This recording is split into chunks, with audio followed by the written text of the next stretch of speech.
Семен Кадышевтың адына культура көнінде студенттер күнін байрамнадылар. Шары хүлікінің шетерін алғыстап шоқ тұтқан Хакасия базының бастағы орын жазы Олег Нам. Ол пост пілізін көді шеткен аймақ жастық студенттерге шарық жол алған. Оларға біліс бешеткен үгіретшілерге алғызын шетірген. Ана үгіредігді базы халық шутаст өткен аралашеткен олықыстарыны Хакасия базының алғыстас пішіктерінің танықтан. Оларның санында аймақ марағыларды бозының үнінің шонны аптап шеткен ХГУ-ның студенті Александр Семериков. Ана ХГУ-ның ректоры Татьяна Краснова бұл үлікінің бұрынғадағы кейбірін сағыз қайкерген. Бүкін сынықтық тұт болған студенттерге аны хаттып ештерге шарыдылжан бұлдыр. Үгіретшіге тізің аға шақсы балық тұрғыз берерге керектілжан.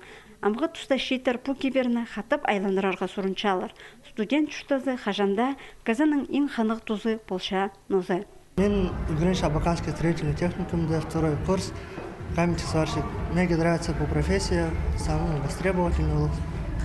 Мен багато біріншім, мне нравится.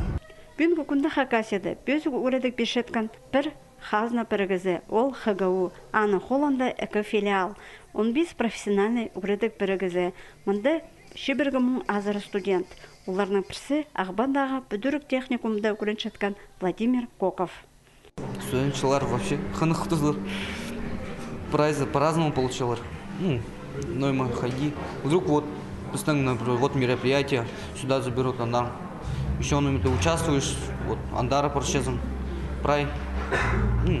Чем больше участвуешь, тем най-ханых сега. Студенттер күні Ағбанда бөзік сенде ешт барған. Олар өрнемезді ешкін қазір сынықтағылар соңында амды-мынды жақсы тонаны балдылар. Оларның арасында кемді бастағы жылы көрінші, басқа зоғыртын жолда, кемді туысшы. Че оларның болғанына таңында қайты тоғыз тап алар сұруқ сағысырычы.